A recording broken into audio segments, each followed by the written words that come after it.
Reproductive systems is a very detailed physiological system. There's more physiology involved with reproduction and pregnancy than just about any other system that I can think of. We cover this very standard, very superficial. Usually don't have a whole lot of time left in the semester, so we kind of cover this in a very general way. Males produce sperm, females produce eggs, and they're called gametes. Those sex cells are produced by a process called meiosis, and we'll get to that in a minute. But basically, meiosis allows a sex cell to have some genetic variability. Nobody is just like their parents, and they have to cut the number of chromosomes in half to do that. Well, along with that. All right, we'll start with the male first. So organs of the male reproductive system. So what this is referring to, an area called the spermatic cord. So I'm going to go, this is a picture in your PowerPoint. Here's a developing male, and you can see prior to being born, the testes are actually up in the abdomen. And they are connected to an area that's called the gubernaculum, great term, which eventually becomes the spermatic cord. Now, prior to being born, testes cannot stay up in the abdomen. Body temperature would kill the spermatogenic cells. And you can see it's making a descent down, and eventually the testes are suspended away from the body in a sac called the scrotum, and this gubernaculum becomes the spermatic cord, which has the vas deferens and some blood vessels and some other things. And I'll just say the testes go down through an area called the inguinal canal. That's why men have to be checked for hernias. There's two rings there. Sometimes the walls can get weak and other things can protrude up through that area. That's what a hernia is.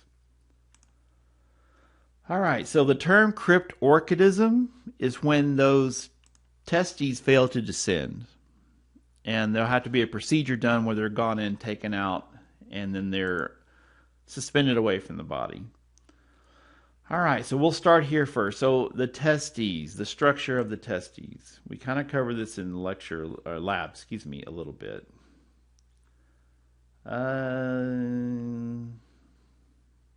Here we go. Couldn't find the picture, sorry. So here are the seminiferous tubules. This is the epididymis on top. And what that is showing, it has sperm cells. There are cells in here that are called, it's labeled here, spermatogonia. Spermatogenic cells. They're the ones responsible for producing sperm. And they are under the control of hormones, of course. But the sperm form in the testes, and then they move up into an area called the epididymis, and that's where they mature, and that's where they're stored prior to ejaculation. And this tube over here, it says ductus deferens. It's sometimes referred to as the vas deferens. Connects the epididymis to the prostate.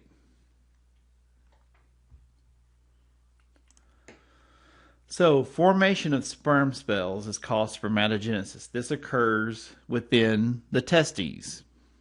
And testosterone is the main hormone involved with that.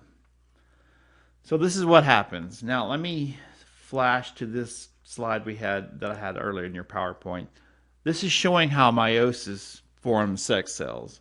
So human beings have 46 chromosomes. You get 23 from your mom, 23 from your dad. That's what these represent. During the formation of sex cells, and meiosis actually has two phases to it. And each one has a prophase, metaphase, anaphase, and a telophase. During prophase 1, these chromosomes actually become attached and little pieces break off, and that's where the genetic variability occurs. You can see the red one here has a green gene. The green chromosome over here, the duplicated chromosome, has a red portion, and then you can see where it splits down here. So meiosis does two things. It allows for genetic variability. Nobody's exactly like their parents. And then it does cut the number of chromosomes in half. The testes constantly produce sperm, the male sex cells. Production begins within the seminiferous tubules, where stem cells, called spermatogonia, develop into immature sperm. Each 46-chromosome spermatogonium divides through mitosis to produce primary spermatocytes. These cells divide by meiosis to become 23 chromosome cells called secondary spermatocytes, then spermatids. This multi-step process, called spermatogenesis, produces the 23 chromosome immature sperm cells that mature in the epididymis. And that's what this is showing. Here are spermatogonia. Now they divide by mitosis. Men always have a constant supply of these. A primary spermatocyte forms from one of these, and that's actually a cell that's going to go through meiosis. Here is meiosis 1. You get a split in this cell into these two cells. So everything in here would be doubled. And then meiosis 2 involves splitting of these two cells to produce 4 sperm cells. And they have 23 chromosomes each. Spermatogonia have 46. And of course, a primary spermatocyte would have 46. A 46 chromosome cell is called a diploid cell. One with 23 chromosomes is called a haploid cell. So in men, and this occurs at the start of puberty till death, barring any accident along the way, one primary spermatocyte forms 4 sperm cells. And like it says here, a diploid cell has 46 chromosomes. The secondary spermatocytes and mature sperm are haploid. Haploid is a term for a cell with 23 chromosomes. And it says right there, meiosis allows genetic variability and cuts the number of chromosomes in half.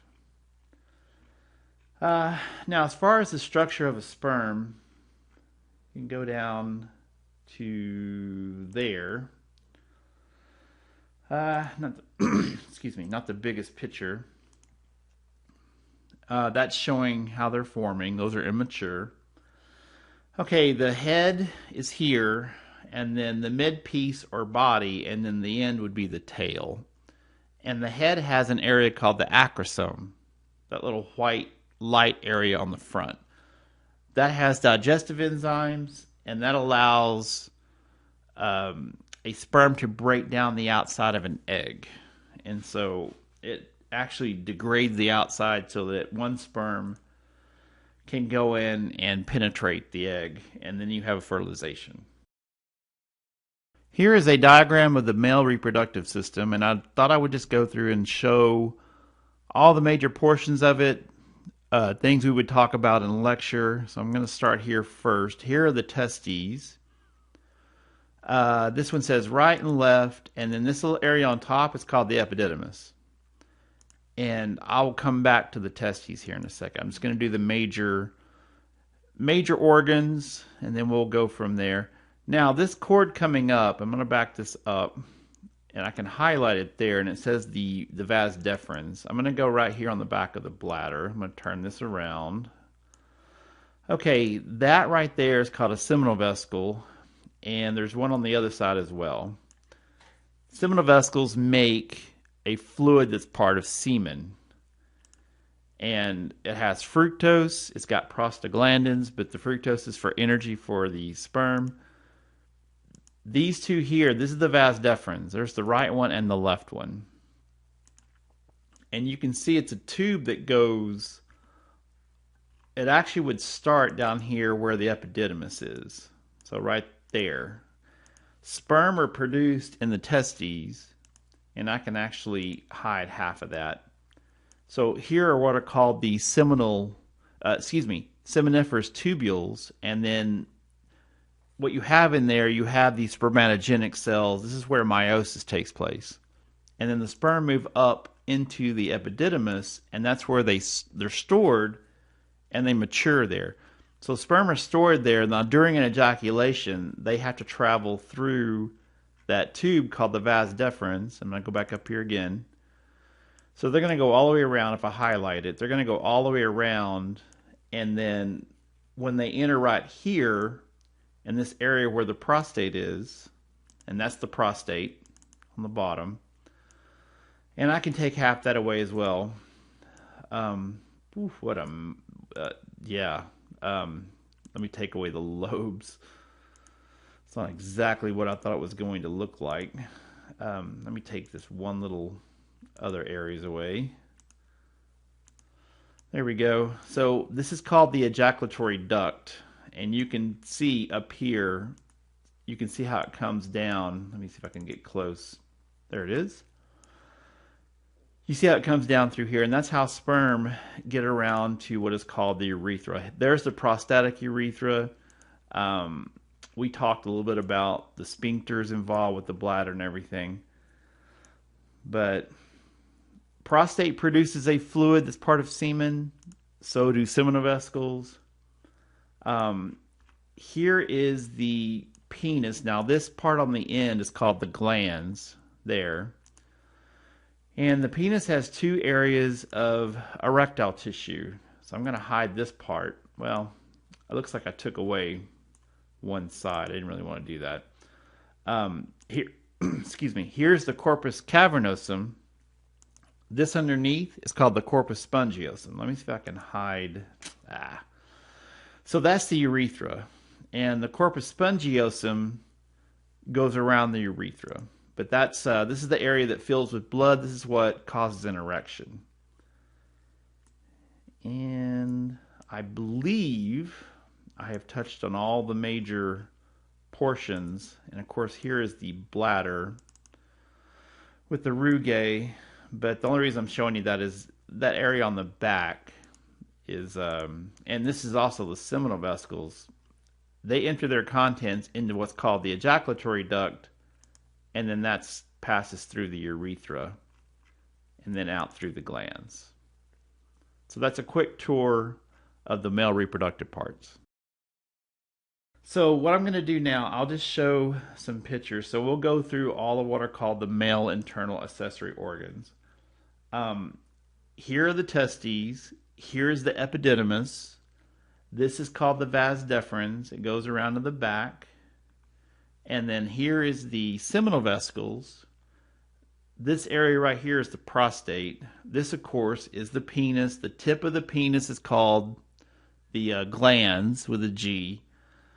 There is a fold of skin over the glans called the prepuce that gets removed during a circumcision. And then all this in here is erectile tissue. This is called the corpus cavernosum.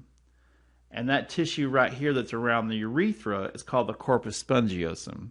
Those holes are there for blood. Blood fills those holes, and that's what causes an erection.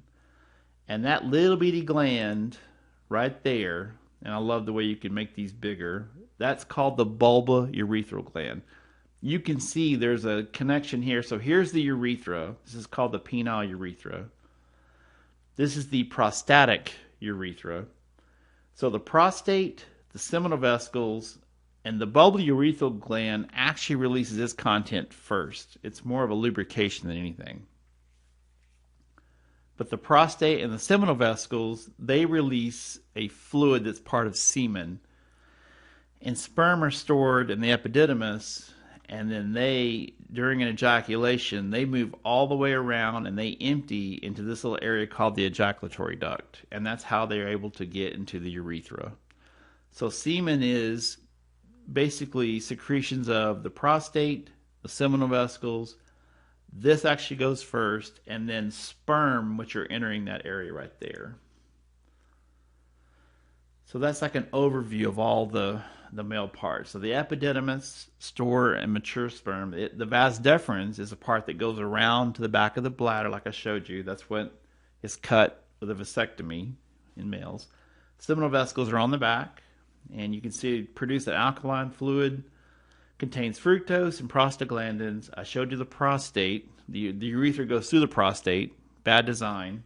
Prostate gets larger as men get older, and it pinches off the urethra. The bulbourethral glands, I showed you that. Also for lubrication, it releases a fluid that also helps with the pH. The penis has two layers of erectile tissue. There. That is the corpus spongiosum, a kind of tannish color, and then this purple on top is the corpus cavernosum. Those openings is a special kind of connective tissue that fills with blood, and it causes an erection. Let me bounce back out of that. Okay, hormones of males, probably common knowledge. Testosterone, primary male hormone, causes primary male characteristics. Enlargement of the testes, that's a primary male. That's why guys at puberty, the voice will get deeper.